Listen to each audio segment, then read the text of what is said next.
Happy Easter. Hello and welcome to the show on this Good Friday. My name is Amina Abdi Rabah. This is TTTT. Hello to my panelists. What's up, Daddy Mato? We have Dennis and Denga. And we have Kido. What's up, guys? Very well. Yeah, leo sisi shehe. Unavanga kanzu Ijumaa so that mali inapikwa unaingia tu unasema salamu alaykum. So leo umeitiwa pilao na Wakristo mali? Pilao mlisema mnaweka ile kitu bana. Kitu gani? Haram. Walisema itakuwa pork. Wakristo na ukuliwa lini? Friday, Saturday, Sunday ama ni Monday? I think siku zote tu. Alafu kwanza hii weekend pia on the 20th of April kuna shows mingi sana. So it's a full weekend is all I'm saying. Watu wa 420 yani ni full tu. Hiyo ni sherehe. Mimi nimesema tu it's April. Listen guys. Tunaongelea Easter. But in all honesty, I invited Kido for Eid and then Kido came with 8 people. 8 sharing. Unajua mchele quarter. Lakini mimi nitaacha kwenda kukula kwa watu. Aliniambia atakuja na +1. They came 8 of them. Bila mchele ni kitu kwa +1 and the rest are plus. They are plus. Anyway, but I hope you enjoyed your day and I hope all of you guys. Sasa Amina hujainitia pilau hata siku moja. Niliwaita. Na Amina kwa hii panel, I think I've known you the longest. Acha tuongelele story ya corruption, guys. Corruption. Let's start. Now, the Ethics and Anti-Corruption Commission, EACC, says it has recovered 12 million Kenya shillings and $13,000 in cash during a raid conducted in Kiambu County Governor Paul Kimani Mwamatangi's residence on Tuesday morning. The anti-graft body believes the money is from proceeds of corruption.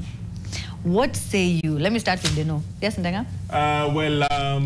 That's pocket change to a governor. That is my governor you're talking about. Yeah, pocket change. You can imagine.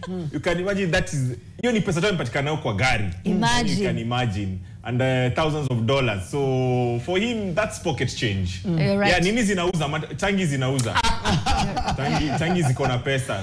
We know him for the Matangi, so that's why the name, hence the name wa Matangi. So tangi zinauza. You're right. Yeah. It's the way now you can have a G in your pocket right now or whatever it may be. Why did he have it on hand? Mato, that's a lot of money. You know? So we are here to pretend. Niambieni tu ndio nijue how am I going to do this ndio tusiletwe maloya ni holiday. Sasa hii story ya Kiambu jameni mna notice kuna shida hapo Kiambu County? Yes, imekuwa hapo Kiambu County kuna shida kubwa sana. Huyu ni governor wangapi? Watatu. Anafanyiwa hii kitu. Yep.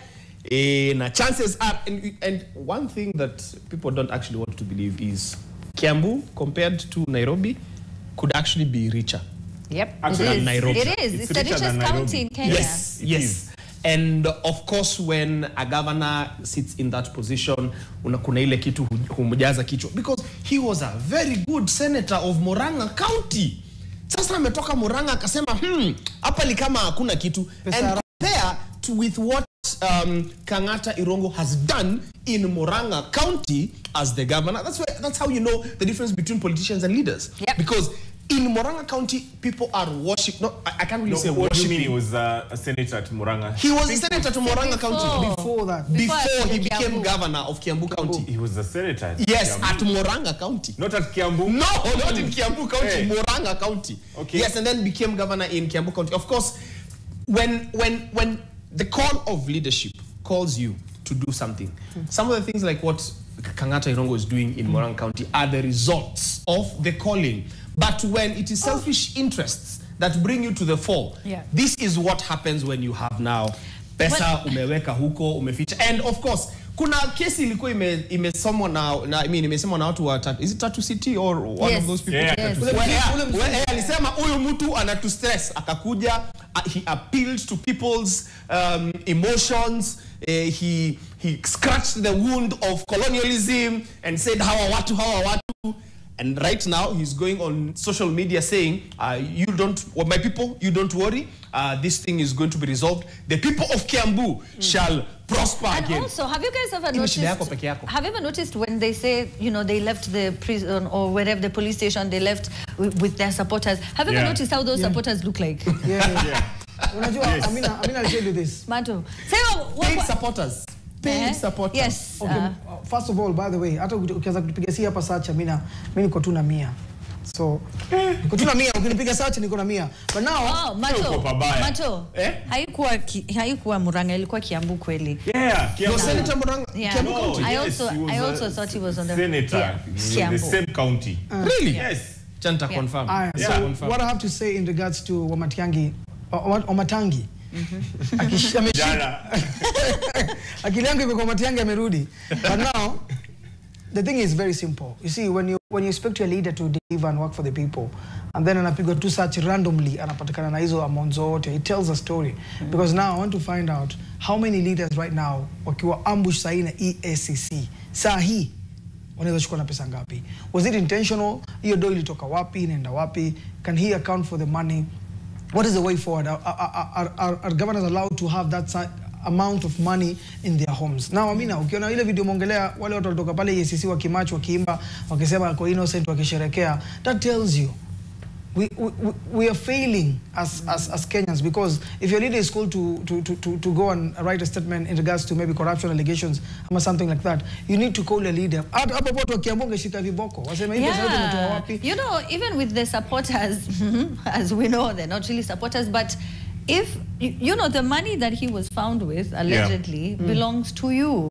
If you have any issue wherever you live, it is a politician's fault. I promise you. They're the ones who are not taking care of whatever issue it may be, whether it's health related, whatever it may be. Yes, Deno? I would wish to know how much a governor earns. So I'm trying to Google here. How much does a governor? Nani anajua mbio? Nani anajua mbio? Natafuta pia. Hebu tafuta.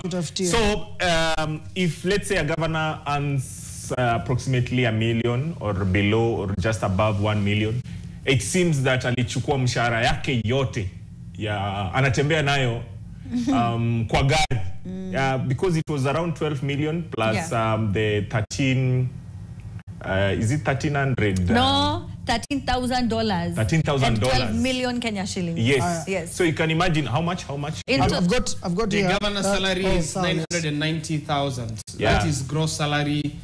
Kuna basic salary of 500 allowances. Something. Yeah. And it's so interesting that none of them drives a car that's cheaper than 20 million. Most of them do. In fact, most show off all the time.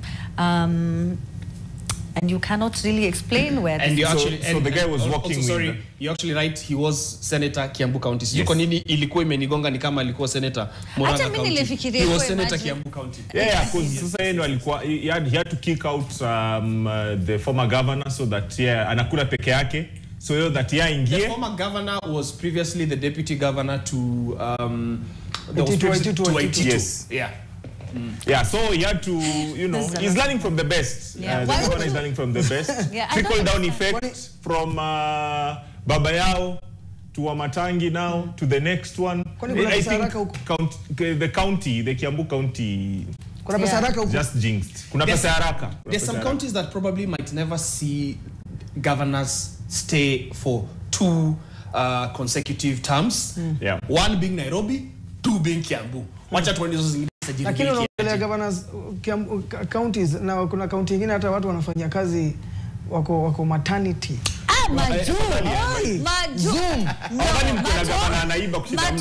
you, do you know? Is that what you're saying? When you travel, in fact, you don't even have to travel. When you see videos of how developed countries are operating, that is because they have, Mato, you had said that systems that work. And then you said, as we don't have leaders, or we need leaders. We have politicians. Yes. That's why we focus so much on the theatrics. It's so funny when someone does what? So and so. No, we don't care about that.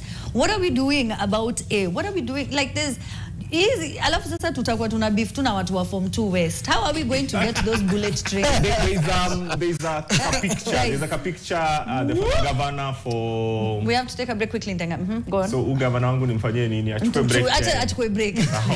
Tunarudi hivi punde. But tell us what you think about that story. Wase wa Kiambu, muna cheso nini naendelea at the trend live. The hashtag is TTTT. We'll be right back after this.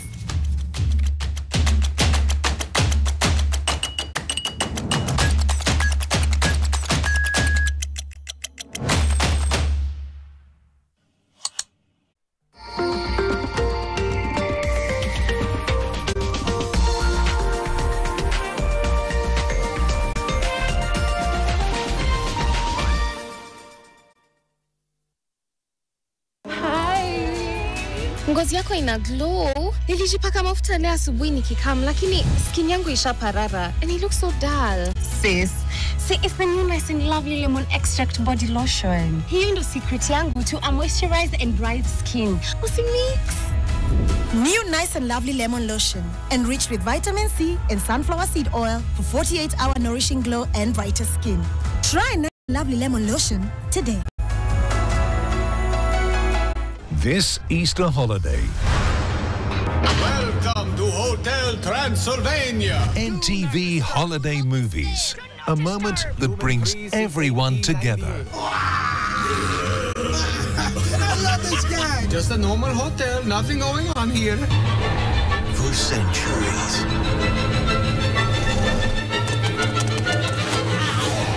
they've lived in the shadows. So much for Do Not Disturb. NTV Easter Holiday Movies, only on NTV. Nivea Black and White Deal, now with 72-hour protection. But what does that mean? 3 sitters in 3 days and no fear of sweat. 120 dances with skin as smooth as the moves.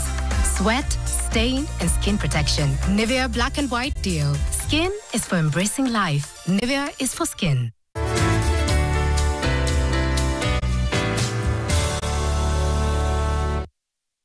At St. Paul's University, we don't just offer an education, we offer an experience. Contact us now on 0728 669 000 or visit any of our campuses in Limuru, Nairobi, and Nakuru. St. Paul's University, your university of choice.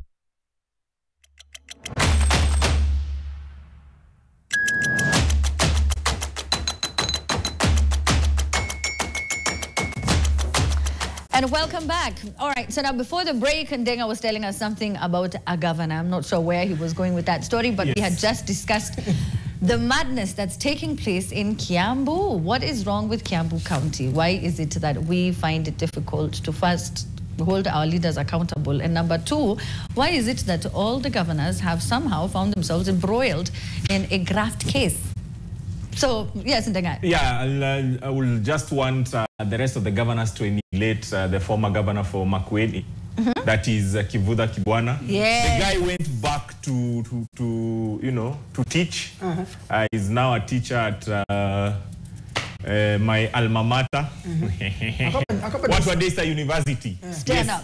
Yeah, he's a teacher, he's a lecturer. So, and there's a photo he posted just the other day of him amekachini enjoying, I think, Anagoja lunch.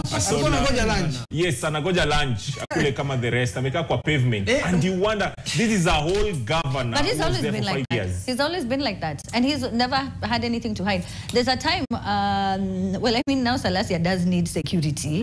However, there was a time he said that he doesn't really need them as much because he can walk amongst his people. If you have delivered on your work, they know.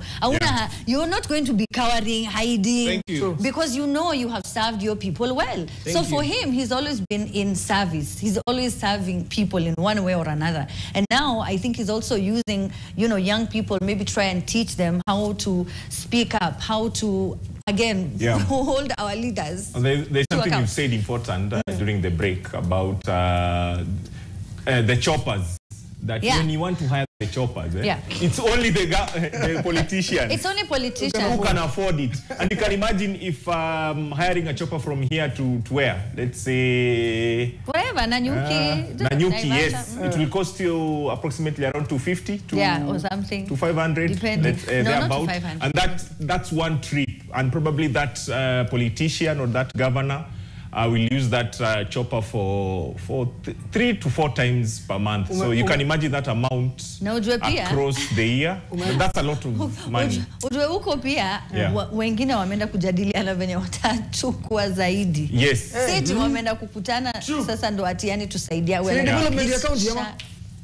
Yeah, so it's so sad that it's only the politicians. What Ndenga amesema Amina.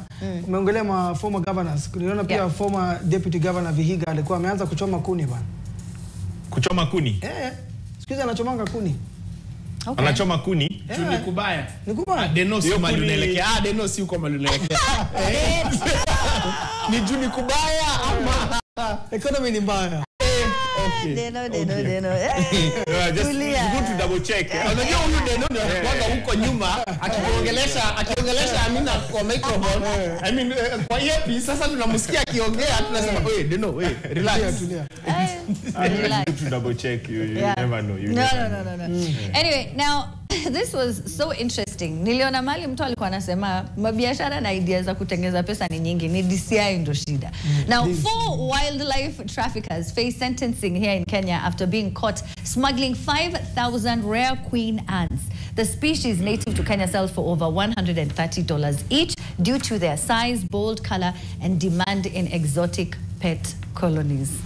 So kido unaona shida ni DCI. Wewe tu unajua deals ni mingi. It's so funny that ants pia unaweza kuuza ants 10 tu na kwa mdosi ukalipa rent ukatesa hapo Kiambu kwenye huko kwa club ukaitisha mzinga. But it's so sad. You see those people ambao wameshikwa ni young guys around 23 24 years. So mimi nataka kujiuliza hivi. Ni deal ilitaka kuiva, kuna mtu alikata kuchukua cut ama kuna mtu aliset mwingine, kuna snitch kwa hiyo deal, because sijawahi sikia kuna mtu ameshikwa na export ant. Na kama ni first case, how many ants imepotea? How can we recover them? Hebu angalia hapo nyumbani Amina, unakuwa na shamba fulani hapo home, walikwambia offense ukakataa. Kuna ants zimejaa hapo. Extremely hata niko na shida hizo ants. Hawa sema wangekuja kuchukua huko kwa. Umekalia do bwana pesa. Nimekalia gold. Mimi I wish ningekuwa nijua zile kwa zinaniumanga kitambo. Masehemu ningekuwa nazishika poa. Unaongelea kunguni bwana.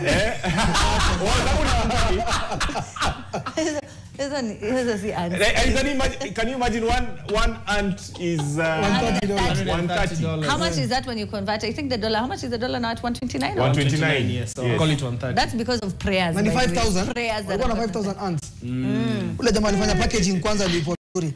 Ule jamaa alipack hizo vitu. Walikuwa wanazichukua wapi? Like were they? Is it something they've been doing over a period of time where you know what I mean? You just si pesa mingi sana. 650,000. 645,000. Si pesa mingi sana. Si pesa mingi. Mtu ambaye hana for ants that you don't even really care for. I think actually nasema si pesa mingi sana juu tumezoea hizi deals kukuwa na pesa mingi zaidi. And then probably when they say the street value and then if they take it now to the exotic pet shops, labda sasa hapo hivyo cost ina inflate inakuwa a bit higher, so there's probably somebody who was set to make a bit more. But this 645,000 from harvesting ants, hakuna capital, sidhani kuna capital investment yoyote isipokuwa mashovels za so mbili and then hizo syringes za 20 bob ama ni 10 bob na cotton alafu na tumchele ama ni nini zilikuwa zimekiwa huko ndani za kukula. Basi walikuwa wameziweka vizuri. Zilikuwa vizuri soft life. Ilikuwa kazi mob. Yani imagine hizo ants zimepanda ndege hii mwaka na kido. Mimi nimetravel. Actually sema Deno. Mimi nimetravel. Deno najua bado. Uganda ni kusema umetravel. Swali. Uganda hapa hata unaweza sema Uganda na Tanzania haikauntingi. Ni kama kwenda ushago. Ni kama kwenda mbali tu kidogo. It's literally still Kenya. Unasema ni kwa corridor. Ulienda tu hapa nje. Anyway, so but it looks like it was a lot of work. And can you imagine the struggle? You get to the 5,000 ants. you know, only God knows how hard it was for you to collect. It wasn't worth the risk, though. 5 years in jail for 645,000. It's like cocaine. It's like cocaine. Probably this is the one consignment that was, you know, Inde imeshikwa. But probably mingi zenye zimeshaenda. By the time hata mtu wa pale customs anajua hizi hazifai kunini. Lakini pitisha. Kuna mtu hapa ana smuggle ants. Ati? Ana smuggle ants. Ati? Let me ask you, can I ask you something? Okay. And maybe I think the guys of Cambridge, maybe there are other people who, you know, would tell us, not export it, but they do a lot of research. Like that time we spent, I think, millions trying to research on mosquitoes. At Isidri, we've noticed that mosquitoes, they stopped. At this school, they noticed that the mosquitoes used to come at 6 a.m. and now they don't come at 6 a.m. You know, they just do a lot of research with our money. So maybe they could tell us. But the smuggling of these ants, Macho, what has it? I mean, does it affect our system? You know, there's something they normally say about those ants. I think probably it's in Western America, somewhere in Central. That your ant ikikuuma. So wait, this is like an episode of The Blacklist. So they could be needing to go somewhere and release them. They know. What are you saying? But so I would want to say this. Lazima ikuume ndio kufanya nini? They don't want to kuongea. Yes. Okay, niambie Mato. I'm just to answer your question. Because they sell animals even legally, right? Like actual animals from our park, our national park. I think the idea is not the negative impact of removing the 5,000 ants from our ecosystem. It is the act of smuggling live animals. Okay. That is the problem. That is the problem, because you can't start having standards of these are the live animals that you are allowed to smuggle. These are the live animals. Smuggling in itself. Meaning kido next time ukienda South Africa, zile cockroach make sure umespray kwa bagi yako zitoke kwa nyumba yako. But by the way, does this mean one needs to have a documentation from KWS? Yes. Or something. Yes. Okay. So zile wakinishika na mende zangu kwa nyumba. Usiane nazo Dubai. I need papers. Yes. No, I'm asking, but so there's a way that they can do it legally. Yes. They're just the one who chose to do it illegally. Okay, let me add something. Nilikuwa najiuliza hivi, hawa wazungu watifu wangetafuta tu mtu fulani tu. Sitaki kutaja. Mbona niaje bro tupitishe tu hii. Wangekosa mtu kweli? Sina kwambia kuna mtu walikosana naye. It was so random. Like how did they find them? It's not like the ants are noisy or smelly or the neighbors saw something. Ati uko ni mahali kwa chain. Something happened in the chain. There's something Kido is saying. What do you mean someone in Thika Road angepatiwa? Hakuna mkanyagosa kupitisha hiyo kitu bana. If nimeget. Sawa. Lakini ni Kiambu Road, si Thika Road. Kuna mtu angeambiwa we angalia left. You know, sometimes these plans also go south because the person I was planning for Mato to be there, Mato didn't come, or maybe now Denga the boss is, you know, he's being tough, so amekata. But I'm not sure. There was also the story of these young men who dressed up as women and then they go to so what was the story they mimi naona de novo hizo vya chokonazo sasa ametoka panic. You know, you safe. Very safe. So hustles, what kila mtu anajaribu tu kutoka kwa just on that. I had a tunaenda break. Yes. We have to find out what is happening before the news at 9 p.m. with Michelle Ngele. Right now, let's take a look at our headlines and also pay some bills. We'll be right back.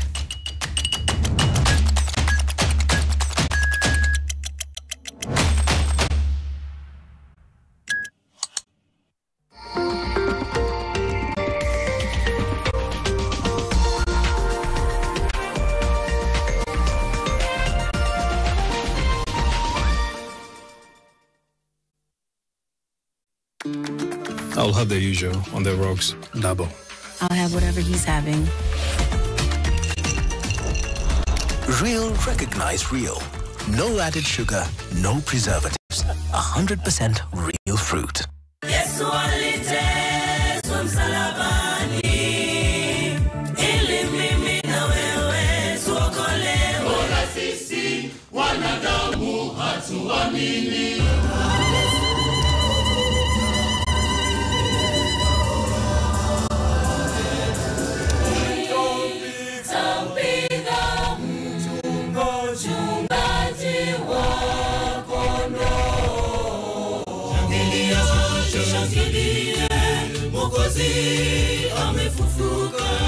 It is enough that Jesus died and that he died for me. I thought it was impossible to reduce my dark marks. For the first time, Garnier put to the test the anti-dark marks vitamin C day and night serums. Applied day and night, they reduce dark marks faster than anything I've tried. And helps prevent the reappearance of dark marks. 9 out of 10 agree it's the best anti-dark marks routine they've tried. The glow is undeniable. My skin has never looked better. That's my secret to help prevent dark marks from coming back. Garnier Vitamin C Day and Night Serums by Garnier Naturally.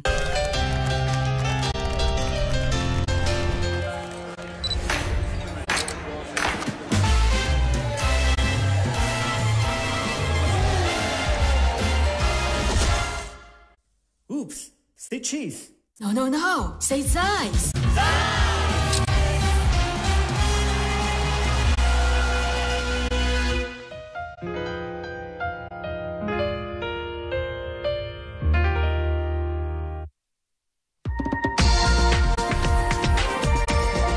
This is NTV.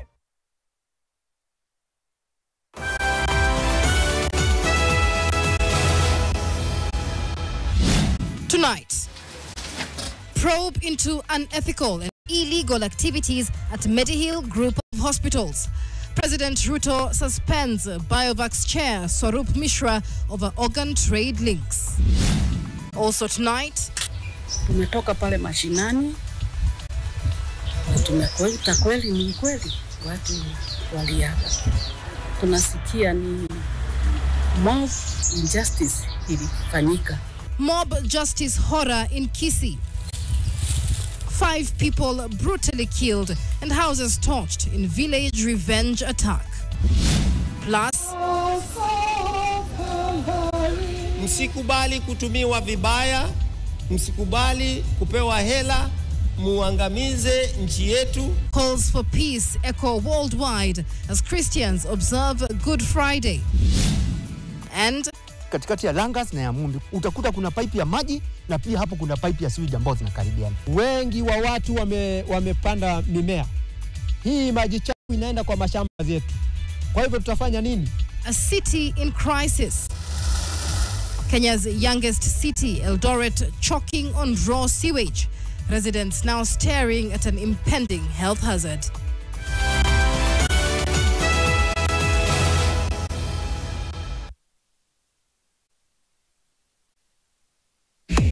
Acne-prone skin, soap is not enough. Try Pure Active, the #1 anti-pimple cleanser with salicylic acid and charcoal, proven to reduce pimple-causing germs by up to 99.5%. 3 actions: wash, scrub, mask. For pure and clear skin, Garnier Pure Active 3-in-1 Charcoal by Garnier Naturally. As a parent, our biggest aspiration is to see our children succeed.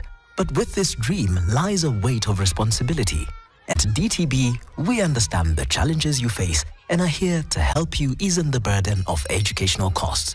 By requiring no collateral and offering flexible repayment options, our school fees loan provides up to 1 million shillings to give your child the chance to pursue their dreams. Bank on us for their future and apply for a school fees loan today.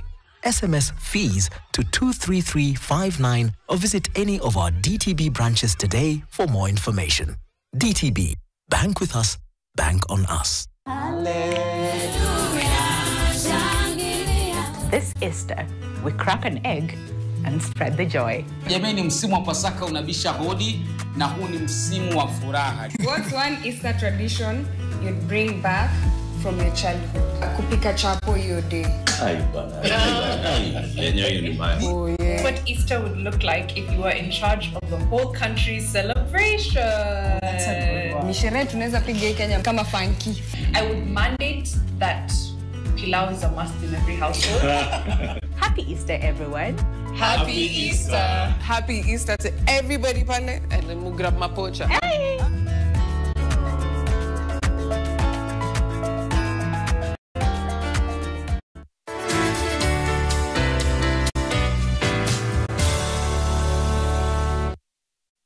At St. Paul's University, we don't just offer an education, we offer an experience. Contact us now on 0728 669 000 or visit any of our campuses in Limuru, Nairobi, and Nakuru. St. Paul's University, your university of choice.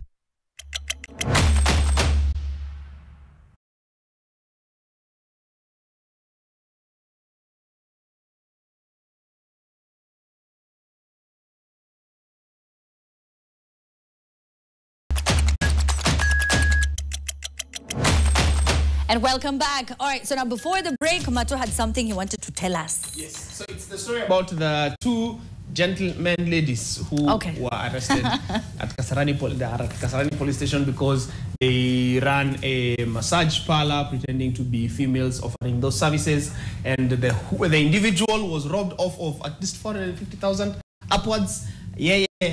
Akakuwa na guts. I think one of the things that they depend on is the shame that one would feel for going for such services, if they are legitimate services, if. So they depend on that for people to not go to the police. But this person was like, this is a lot of money, I have to go to the police. Secondly, we're having a debate in a classmates group from university where they said, how stupid could men be to not see that these are not really women?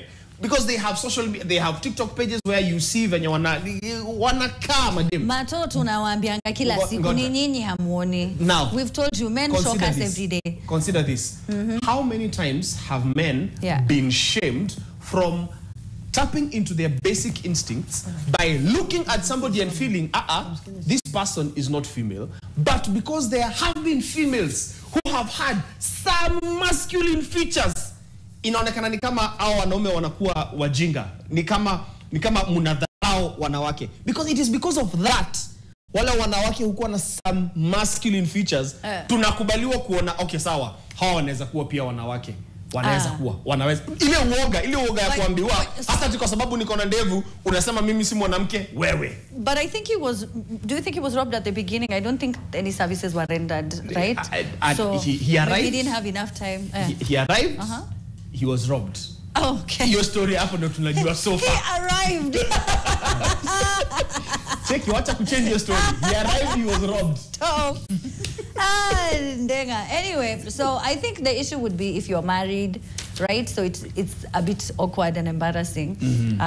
But also just generally, you don't want people to know, you know, that's where you go to get those services. But when you lose more than 400,000, would you say anything, Ndenga, if you were robbed in a situation like that? Would you report it, or would you just catch your losses? Unaenda zako. Utaanzaje kuambia watu wanaenda wapi kubwa ukiondoka? Unaambiaje watu ni kwa machimbo?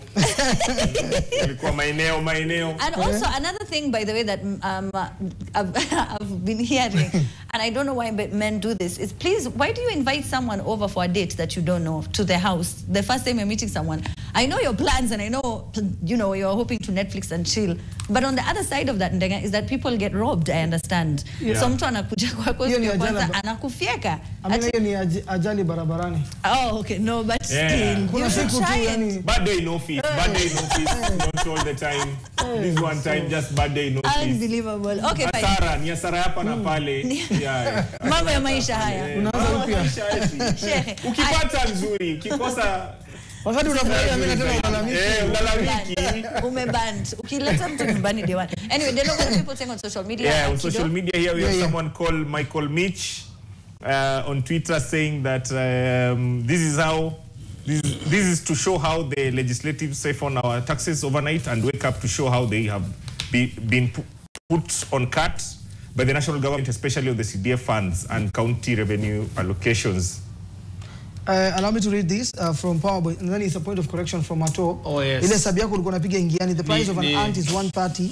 So times 5,000 makes $650,000. Now that convert to a Kenyan shilling. So that's it's equivalent to 97 something. That's almost 97,500,000. Thank you. Matwale unaze amekuwa kiband. Leo by the way wacha niseme makosa ni yangu. Leo mara sijui gavana. Mara gavana wa Kirinyaga ni Wameru. So now that you have had the real price, it is worth it. Yes. I mean, I'm not supporting people doing crime, gosh. I'm just saying it makes, you know, there's a guy called here, Karanja Wangoi, at Tunhood. Anasema ti kitu inanisumbua ni vile gava inajua price ya siafu.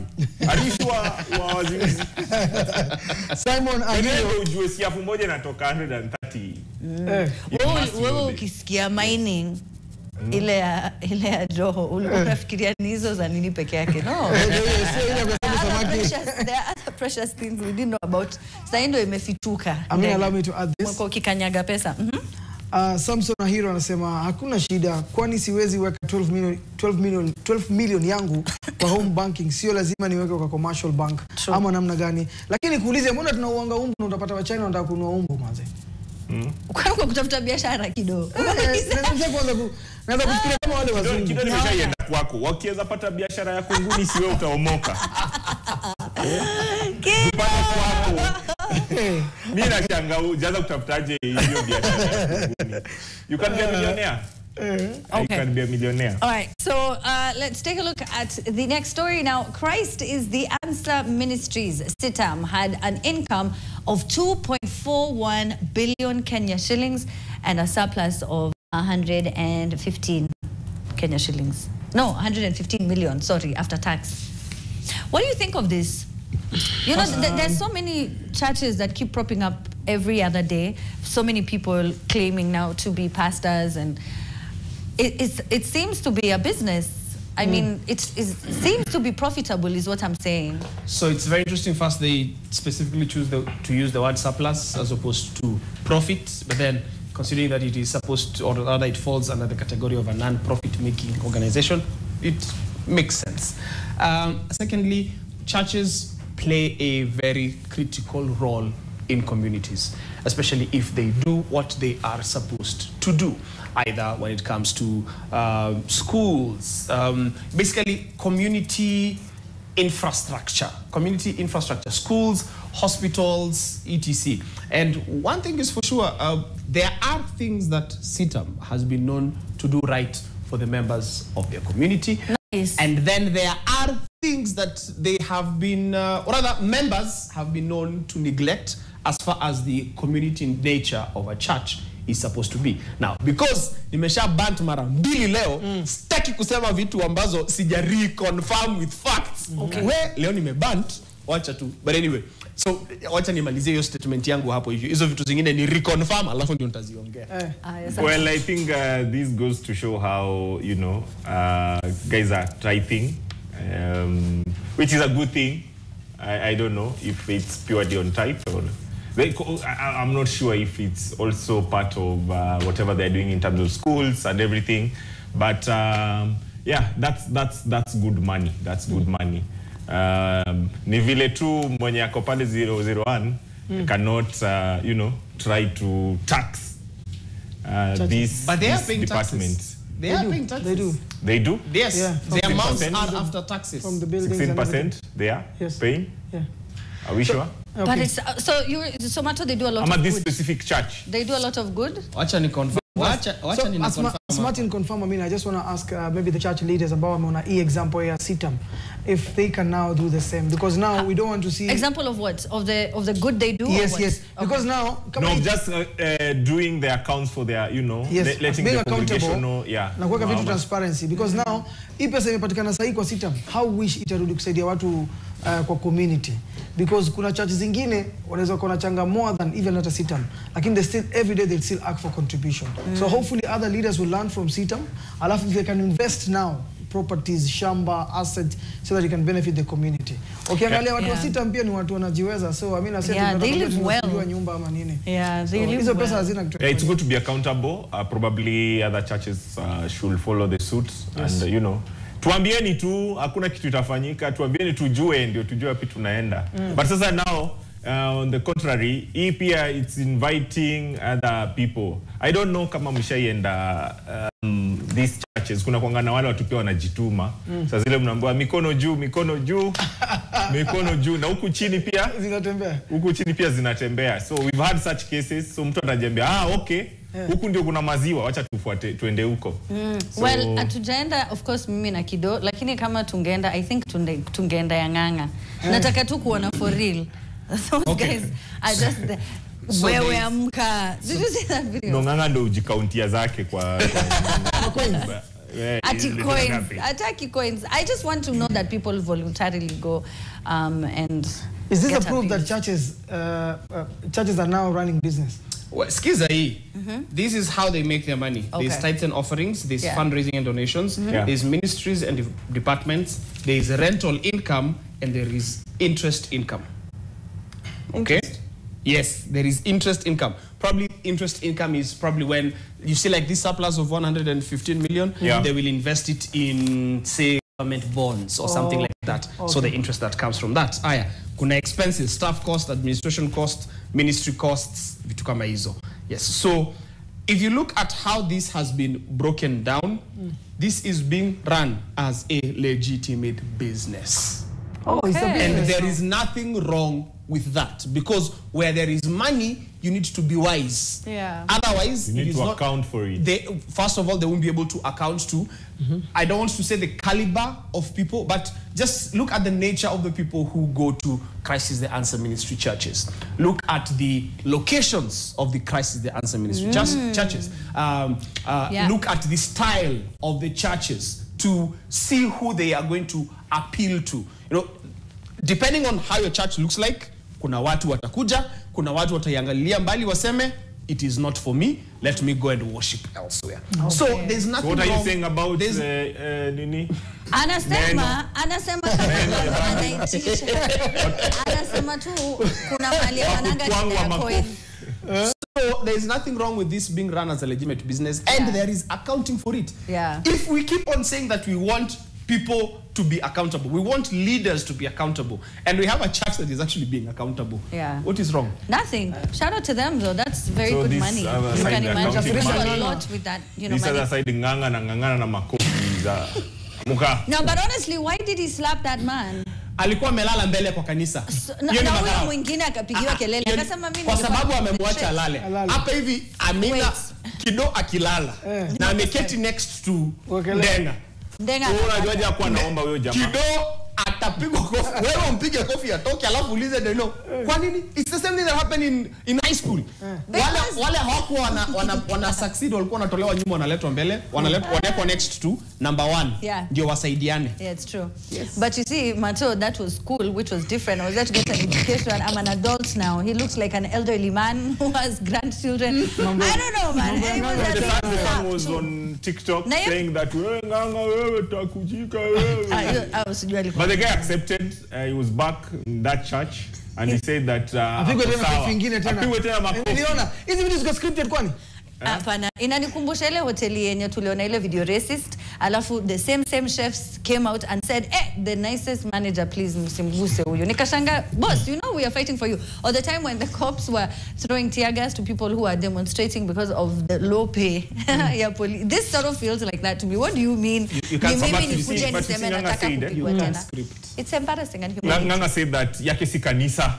Yake ni army. So I wonder why the government is not taxing. No, those guys, especially that amesema si kanisa. So it means it's a profit making. Unaenda huko kujiami. And you know another really cool thing that happens is that you can, like, he sort of makes up songs. With his guitar, he just makes me happy. Kwa nini wewe unazunguka na deni yako Mungu amekulipia shuka zakayo